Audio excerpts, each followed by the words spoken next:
Hello बच्चों, आप सभी का स्वागत है आपके अपने यूट्यूब चैनल कंपोस्टर पर। आयोग के सभी अच्छे होंगे। और आप लोग का जो बायोलॉजी का पेपर है काफ़ी अच्छा रिव्यू बच्चों आप लोग के द्वारा देखने को मिले हैं। लगभग 1:10 पे पहला एक बच्चे का कमेंट आया कि सर आज का पेपर बहुत अच्छा गया। लगभग 70-80% जो है आपके जो पीडीएफ हैं लॉन्ग वाले उनमें से और शॉर्ट वाले में से क्वेश्चन देखने को मिले हैं। ठीक है, तो पूरा क्वेश्चन पेपर एनालाइज करेंगे। कौन सा क्वेश्चन पेपर में कौन सा जो क्वेश्चन है वो कहाँ से आया है, पीडीएफ के किस पेज से आया है, वो मैं आपको बताते हुए चलूंगा, ताकि जिन बच्चों ने तैयारी नहीं की थी उस पीडीएफ से उनको भी पता लग जाए कि हाँ ये क्वेश्चन पीडीएफ से आया हुआ है। और नेक्स्ट जो आप लोग का पेपर है उसके भी इंपॉर्टेंट क्वेश्चन आना स्टार्ट हो चुके हैं चैनल पर। तो आप लोग जिन बच्चों ने तक चैनल को सब्सक्राइब नहीं किया जल्दी से सब्सक्राइब वाला बटन भी प्रेस कर दीजिएगा।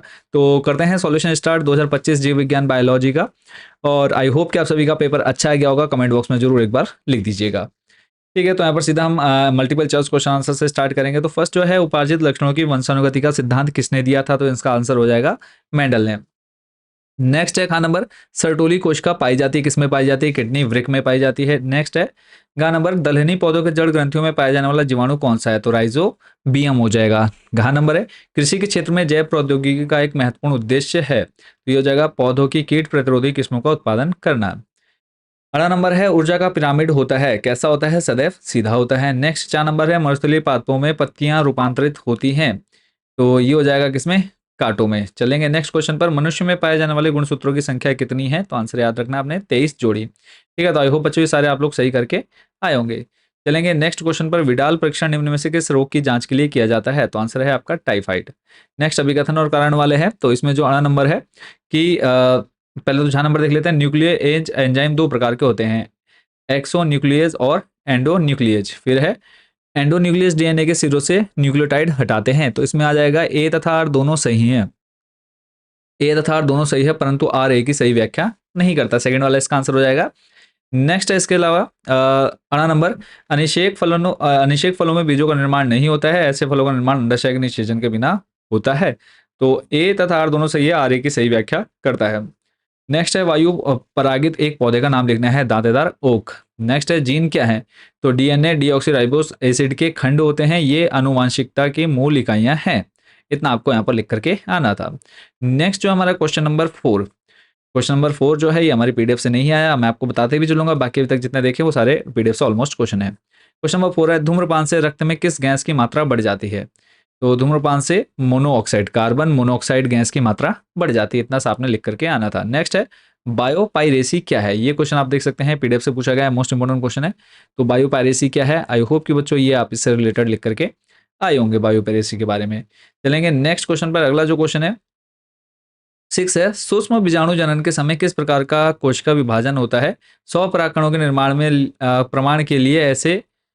निर्माण के लिए ऐसे कितने विभाजकों की आवश्यकता होगी? तो इसका आप देख सकते हैं, सूक्ष्म बीजाणु के जनन के लिए अर्धसूत्री विभाजन होता है और इसमें 50 सूत्री विभाजनों की जरूरत होती है।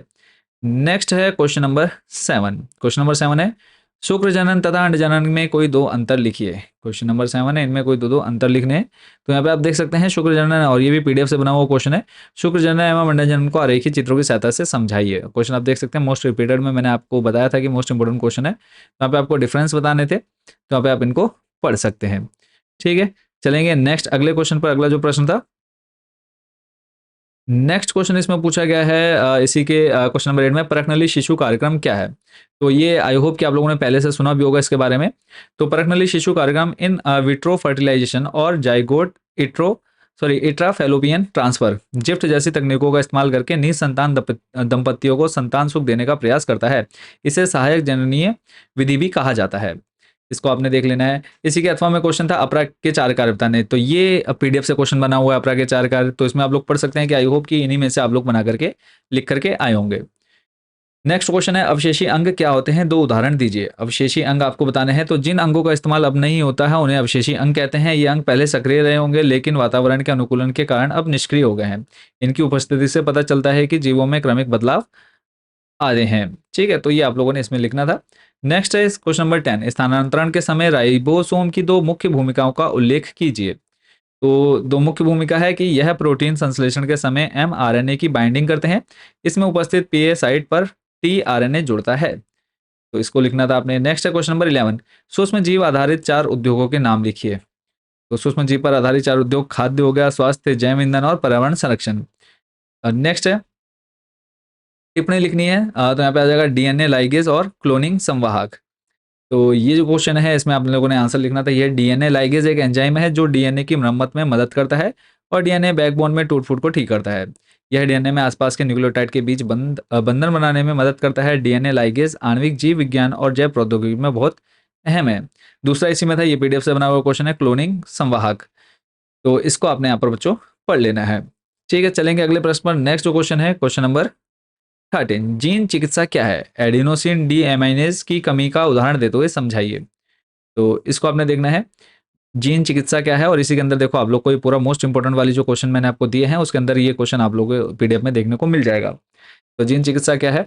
तो इन चिकित्सा पद्धति के द्वारा किसी बच्चे भ्रूण में चिन्हित किए गए जीन दोषों को सुधार किया जाता है। उसमें रोग के उपचार है तो जीन्स को व्यक्ति की कोशिकाओं या ऊतकों में प्रवेश कराया जाता है। इस विधि में आनुवंशिक दोष वाली कोशिकाओं के उपचार है तो सामान्य जीन को व्यक्ति या भ्रूण में स्थानांतरित करते हैं। तो इसको आपने वीडियो रोक करके पढ़ लेना है अगर आप इससे रिलेटेड लिख करके आए हैं। चलेंगे नेक्स्ट क्वेश्चन पर। क्वेश्चन नंबर 14 है, क्राई प्रोटीन्स क्या है? उस जीव का नाम बताइए जो इसे पैदा करती है। तो ये क्वेश्चन भी आप देख सकते हैं बच्चों, पीडीएफ से ही क्वेश्चन बना हुआ है। क्राई प्रोटीन्स क्या है? उस जीव का नाम बताइए जो इसे पैदा करता है। मनुष्य इस प्रोटीन को अपने फायदे के लिए कैसे उपयोग में लाता है? तो ये आंसर कंप्लीट यहाँ पे आपको दिया गया है, इसको भी आपने पढ़ लेना है। नेक्स्ट चलेंगे अगले प्रश्न पर, क्वेश्चन नंबर 15। जातीय क्षेत्र संबंध में समाश्रयण या फिर रिग्रेशन की ढलान का क्या महत्व है? ये क्वेश्चन पीडीएफ से नहीं है, तो मैं आपको बताते हुए भी चलूंगा कौन कौन से क्वेश्चन जो है पीडीएफ से नहीं बने हैं और कौन कौन से क्वेश्चन है। तो आप लोग लास्ट में जरूर बताइएगा कि कितने क्वेश्चन या फिर कितने मार्क्स आप लोगों के बन रहे हैं यहाँ से टोटल। तो जातीय क्षेत्र संबंध में रिग्रेशन की ढलान यह दर्शाती है कि किसी क्षेत्र के आकार में वृद्धि के साथ प्रजातियों की संख्या किस गति से बढ़ती है। यह पारिस्थितिक तंत्र की विविधता को समझने में मदद करता है और यह भी बताता है कि बड़े क्षेत्र में अधिक जैव विविधता क्यों पाई जाती है। तो आई होप कि इतना आप लोग लिख करके आए होंगे। अथवा में क्वेश्चन था, खाद्य श्रृंखला और वनीकरण के बारे में लिखना था। तो खाद्य श्रृंखला क्या है? ये जो हमारी लॉन्ग वाली पीडीएफ थी उसमें बिल्कुल लास्ट में ये क्वेश्चन था। तो खाद्य श्रृंखला जैविक समुदायों में ऊर्जा प्रवाह को दर्शाती है जिसमें एक जीव दूसरे जीव पर निर्भर करता है। वनीकरण क्या है?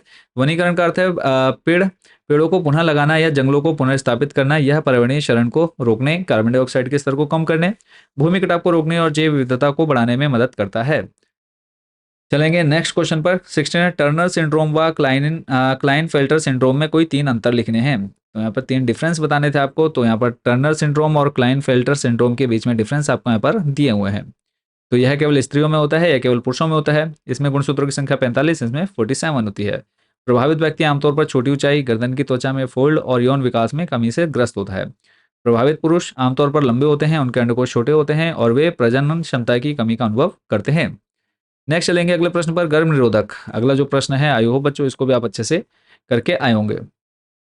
सारे इसमें से आप मोस्टली क्वेश्चन देख रहे होंगे कि आपके जो हमने आपको पीडीएफ प्रोवाइड कराई है मोस्ट इंपोर्टेंट क्वेश्चंस वाली, वहीं से लगभग 70 टू 80% जो है क्वेश्चन पेपर पूरा आपका वहीं से बना है। ठीक है, तो हम क्वेश्चन देख रहे थे।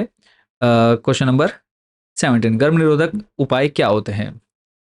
तो इसका आंसर भी देख लेते हैं जल्दी से। यहाँ पे हम गर्भ निरोधक उपाय बताने हैं। तो ये क्वेश्चन आपके सामने, गर्भ निरोधक उपाय क्या होते हैं? विभिन्न प्रकार के गर्भ निरोधक उपायों का वर्णन कीजिए। इसका आंसर आपने यहाँ से देख लेना है। ये भी आप लोगों का जो क्वेश्चन बना है पीडीएफ से ही बना है और मैंने आपको स्पेशली कहा था कि लॉन्ग में ये क्वेश्चन आप लोग का बनेगा ही बनेगा। ठीक है, तो आई होप बच्चों इसको भी आप अच्छे से करके आएंगे। नेक्स्ट इसी के नीचे जस्ट आपका अथवा में क्वेश्चन है, रजो दर्शन क्या है? यह लगभग किस आयु में शुरू होता है? या फिर यहीं पर आपसे पूछा गया है, मानव शुक्राणु का चित्रात्मक निरूपण कीजिए। ठीक है, तो इसको आपने पढ़ना है। यहाँ पर आप देख सकते हैं, यहाँ जो क्वेश्चन आप लोग का था इसमें वो अर्थ चक्र से रिलेटेड था। रजो जो है आपका, वहीं पर क्वेश्चन देखो थोड़ा सा घुमा करके दे दिया गया है, तो बच्चों ने कहा कि ये क्वेश्चन नहीं बना है। तो रजो दर्शन क्या है? तो रजो दर्शन को ही यहाँ पे हम क्या बोलते हैं? अर्थ चक्र बोलते हैं। ठीक है, यहाँ पे आप देख सकते हैं रजो धर्म वगैरह सब लिखा हुआ है जब आपने इसको डिटेल में पढ़ा होगा। तो ये जो है किस उम्र से शुरू होता है वो आपको बताना था।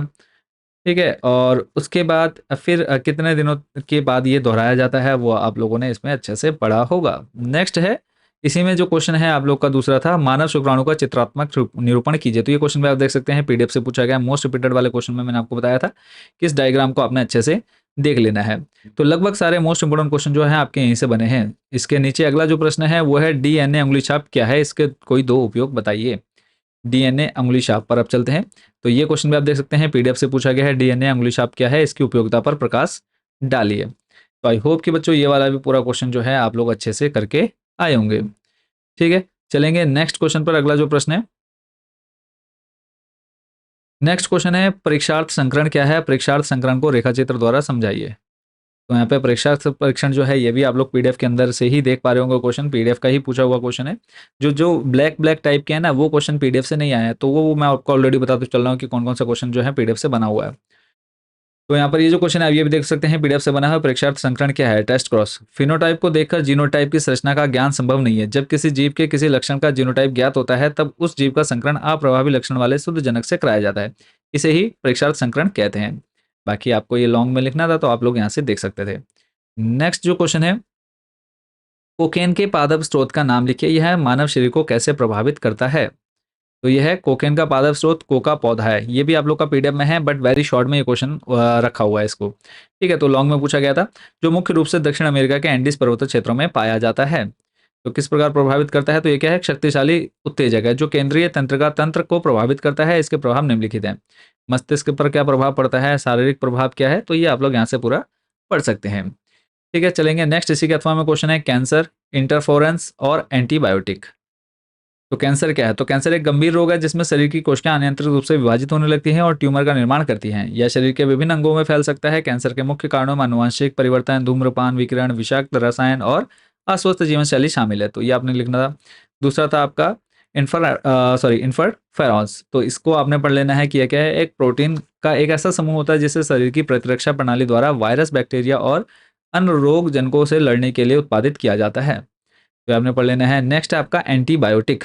तो एंटीबायोटिक क्या है? तो एंटीबायोटिक वे दवाएं होती है जो बैक्टीरिया को मारने या उनके विकास को रोकने के लिए उपयोग की जाती हैं। तो इसको अपने बाकी को पूरे पढ़ लेना है डिटेल में। चलेंगे नेक्स्ट क्वेश्चन पर। अगला जो प्रश्न है, आनुवांशिकता रूपांतरित जीव क्या है? आनुवांशिकता रूपांतरित फसलों के उत्पादन के लाभ व हानि लिखिए। तो इसको आपने पढ़ लेना है कि जो आनुवांशिक रूपांतरित जीव क्या है, ये भी आप देख सकते हैं पीडीएफ से क्वेश्चन बच्चों बना हुआ है। आनुवांशिक रूपांतरित जीव लॉन्ग में देखो, लॉन्ग वाले शॉर्ट वाले क्वेश्चन मोस्टली बने हुए हैं, बट जो वेरी शॉर्ट वाला एक एक नंबर वाला क्वेश्चन है वो दो से तीन क्वेश्चन है जो पीडीएफ से नहीं बने। बाकी ऑलमोस्ट सारे क्वेश्चन लगभग 85% तक मैं गारंटी देता हूँ कि यहाँ पर एक एक क्वेश्चन जो है आपको मैं यहाँ से दिखा रहा हूँ। तो ये जो आनुवांशिक रूपांतरित फसलों के उत्पादन से हानि आपको यहाँ पर पूरा डिटेल में लिखना था। चलेंगे नेक्स्ट क्वेश्चन पर। अगला जो प्रश्न है 22 नंबर, तालाब के परितंत्र की एक सर्वोत्तम परितंत्र के रूप में व्याख्या कीजिए।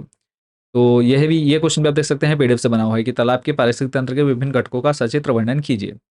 तो इसको आपने पढ़ लेना है। इसमें देखो जैविक घटक, इसके अंदर मैंने उत्पादक, उपभोक्ता, फिर उसका सजीव, निर्जीव, उसके बाद प्राथमिक, द्वितीयक, तृतीयक जो हमारे थे शाकाहारी, मांसाहारी और सर्वाहारी, ये सब आपको बहुत अच्छे से मैंने यहाँ पर एक्सप्लेन किया था। ठीक है, मुझे याद है कि मैंने ये आपको पढ़ाया है। चलेंगे नेक्स्ट क्वेश्चन पर। अगला जो क्वेश्चन है इसी में टिप्पणी करनी है समष्टि वृद्धि, परिजीवता और लाल आंकड़ों की पुस्तक। तो इनके बारे में आपको बताना है। तो सामूहिक वृद्धि क्या है? तो सामूहिक वृद्धि बच्चों आप लोग यहाँ से पढ़ सकते हैं कि सामूहिक वृद्धि का तात्पर्य किसी क्षेत्र में रहने वाली जनसंख्या की संख्या में होने वाली वृद्धि से है। यह जन्म दर, मृत्यु दर, प्रवासन और उपलब्ध संसाधनों पर निर्भर करती है। यदि जनसंख्या की वृद्धि दर अधिक होती है तो यह संसाधनों की कमी और पर्यावरणीय समस्याओं को जन्म दे सकती है। दूसरा है परिजीवता। परिजीवता एक प्रकार का पारिस्थितिकीय संबंध है जिसमें एक जीव दूसरे जीव पर निर्भर रहता है और उससे पोषक प्राप्त करता है। नेक्स्ट है लाल आंकड़ों की पुस्तक। लाल आंकड़ों की पुस्तक एक दस्तावेज है जिसमें संकटग्रस्त और विलुप्त प्राय प्रजातियों की सूची होती है। यह पुस्तक अंतर्राष्ट्रीय प्रकृति संरक्षण संघ IUCN द्वारा प्रकाशित की जाती है। इसका मुख्य उद्देश्य लुप्त प्राय जीवों और पौधों की रक्षा करना और उनके संरक्षण के लिए जागरूकता फैलाना है। Next and most important question मैंने आपको बताया था, जैव विविधता। क्वेश्चन नंबर 23 है, जैव विविधता क्या है? इसके प्रमुख घटकों का संक्षिप्त उल्लेख कीजिए। तो जैव विविधता, आई होप कि बच्चों इसको भी आप अच्छे से करके आए होंगे। जैव विविधता मोस्ट इंपोर्टेंट में मैंने आपको बताया था कि क्वेश्चन बनेगा ही बनेगा। जैव विविधता को यहाँ से आप लोगों ने पढ़ लेना है डिटेल में। आप चाहे तो वीडियो रोक करके भी इस पूरे को अच्छे से पढ़ सकते हैं। तो लॉन्ग में ये आपका था पूरा पीडीएफ में कवर किया हुआ। चलेंगे नेक्स्ट क्वेश्चन में। नेक्स्ट जो क्वेश्चन था वो था जैव विकास क्या है? जैव विकास के 3 प्रमाणों को उदाहरण सहित समझाइए। तो ये वाला क्वेश्चन देखो पीडीएफ से बना हुआ है। जैव विकास क्या है? तो इसको आपने पढ़ लेना है। फर्स्ट पॉइंट इसमें जैव विकास आपको एक्सप्लेन करना था। इसके बाद संयोजी कड़ियों से प्रमाण, फिर इसके अंदर युगलिना, पेरिपेटस, नियोपिलिना, ठीक है, बेलेनोग्लासेस, उसके बाद लैटिमेरिया, आर्कियोप्टेरिक्स। ठीक है, तो ये आप लोग आई होप कि अच्छे से करके आए होंगे। नेक्स्ट इसी के अथवा में क्वेश्चन है आनुवांशिक कोड की विशेषताएं लिखिए। आनुवांशिक कोड की विशेषता जो है, जेनेटिक कोड की प्रमुख विशेषता है, वो आप यहाँ पे बच्चों स्क्रीन पर पढ़ सकते हैं। उसके बाद नेक्स्ट जो क्वेश्चन बच्चों आपका यहाँ से बनता है, ये जो है ये पीडीएफ में क्वेश्चन कवर नहीं है। नेक्स्ट इसी में था खा नंबर मटर के एक शुद्ध लंबे लाल पुष्प वाले पौधे का संकरण शुद्ध नाटे व सफेद पुष्प वाले पौधे से कराया गया। F1 व F2 पीढ़ी में किस प्रकार के पौधे प्राप्त होंगे, सचित्र वर्णन कीजिए। तो ये वाला जो क्वेश्चन है ये भी आप लोग का बच्चों पीडीएफ से ही बना हुआ है, तो यहाँ पे ये पूरा डायग्राम मैंने आपको अच्छे से एक्सप्लेन किया था। चलेंगे नेक्स्ट क्वेश्चन पर। अगला जो प्रश्न है, मलेरिया परजीवी किसे कहते हैं, मानव में इसके जीवन चक्र की अवस्थाओं का वर्णन कीजिए। तो ये जो क्वेश्चन है ये पीडीएफ से नहीं बना है। मलेरिया परजीवी और मानव में इसका जीवन चक्र क्या है। मलेरिया परजीवी एक प्रकार का प्रोटोजोआ एकोष्ठीय जीव होता है जिसे प्लाज्मोडियम कहते हैं। यह मच्छरों के माध्यम से फैलता है और मानव रक्त में संक्रमण उत्पन्न करता है। तो संक्रमण पहला है, देखो जो जीवन चक्र है, संक्रमण चरण है, फिर इसके बाद यकृत चरण है, रक्त चरण आ जाएगा इसके बाद, फिर है गैमेटोसाइट चरण, और फिर नेक्स्ट उसके बाद जो है आप लोगों ने यहाँ पर इसको अच्छे से करके आए होंगे। नेक्स्ट चलेंगे, अगला है क्वेश्चन नंबर जो है इसी के अथवा में 25 के अथवा में, एलर्जी, व्यसन, वाहित मल और एसके रिसत्ता। तो सबसे पहले एलर्जी क्या है ये पढ़ लेना है, फिर उसके बाद है व्यसन क्या है, एडिक्टेशन, ठीक है। नेक्स्ट उसके बाद चलेंगे वाहिद मल, सीवेज, और उसके बाद एस्केरिसिस। तो आई होप कि ये सारे आप लोग बच्चों पेपर को बहुत अच्छे से करके आए होंगे। नेक्स्ट और लास्ट जो है ये अनुच्छेद आया था, इसमें आपसे पूछा था उल्बवेदन, उल्बवेदन किसे कहते हैं। तो ये आ जाएगा उल्बवेदन क्या है, तो ये आप लोग यहाँ से पढ़ लेंगे। नेक्स्ट इसके बाद भ्रूण हत्या किसे कहते हैं। तो भ्रूण हत्या क्या है, उस प्रक्रिया को कहते हैं जिसमें जन्म से पहले ही गर्भ में पल रहे भ्रूण को नष्ट कर दिया जाता है। यह विशेष रूप से कन्या भ्रूण हत्या के रूप में जाना जाता है, जिसमें गर्भ में ही लड़की होने का पता चलने पर भ्रूण को मार दिया जाता है। अगला है इसमें उल्बवेदन का मूल उद्देश्य क्या था। तो मूल उद्देश्य बताना है, तो इसका मूल उद्देश्य यहाँ पे आप पढ़ सकते हैं। उल्बवेदन का मूल उद्देश्य गर्भ में पल रहे शिशु के आनुवंशिक विकारों, जन्मजात दोषों और अन्य स्वास्थ्य संबंधी समस्याओं का जल्द पता लगाना था ताकि उचित चिकित्सा दी जा सके। यह प्रक्रिया माता और शिशु दोनों के स्वास्थ्य को सुरक्षित रखने में सहायक होती है। लास्ट क्वेश्चन है जो आपके एग्जाम में पूछा गया, पेपर में पूछा गया, भ्रूण हत्या का लिंग अनुपात से क्या संबंध है। भ्रूण हत्या और लिंग अनुपात का गहरा संबंध है। जब समाज में कन्या भ्रूण हत्या अधिक होने लगती है तो जन्म दर में लड़कियों की संख्या लड़कों की तुलना में कम हो जाती है। इससे लिंग अनुपात असंतुलित हो जाता है, जिससे समाज में कई सामाजिक और नैतिक समस्याएं उत्पन्न होती हैं। तो ये कंप्लीट आप लोग का जो क्वेश्चन पेपर है उसका पूरा कंप्लीट सॉल्यूशन है। तो बात करें कि अब जो नेक्स्ट पेपर है, और कमेंट बॉक्स में आप लोगों ने जरूर बताना है कि कितने % आप लोग इसमें करके आए, कितने मार्क्स आप लोग के बन रहे हैं और कैसा रहा आप लोग का पेपर। तो बात करें, देखो नेक्स्ट जो पेपर है आप लोग का वो होना है अभी बचे हुए हैं आप लोग के फिजिक्स के बचे हैं, इंग्लिश के बचे हैं, तो वो सारे इंपॉर्टेंट क्वेश्चंस की पीडीएफ भी रेडी है। जो बच्चे लेना चाहते हैं सिंपली आपने हमारे इस व्हाट्सएप नंबर पर कॉन्टैक्ट कर लेना है। इस व्हाट्सएप नंबर पर आपने मैसेज करना है, आपने अपनी क्लास सब्जेक्ट मीडियम बताना है, हिंदी मीडियम इंग्लिश मीडियम दोनों के लिए इंपॉर्टेंट क्वेश्चन अवेलेबल है। तो आप इस पर सिंपल मैसेज करेंगे और इतना बताने के बाद जैसे आप अपनी क्लास सब्जेक्ट मीडियम बताते हैं, हम आपको क्यूआर कोड सेंड कर देते हैं। उस पर आप जैसे ही 80 रुपये पे करते हैं, पीडीएफ डायरेक्ट आपके व्हाट्सएप नंबर पर भेज दी जाती है। तो सभी को शुभकामनाएं, बेस्ट विशेज आपके नेक्स्ट एग्जाम्स के लिए, और अच्छे से तैयारी करते रहिए। मिलते हैं नेक्स्ट वीडियो में अदर सब्जेक्ट के इंपॉर्टेंट क्वेश्चन के साथ। Thank you so much watching for this video.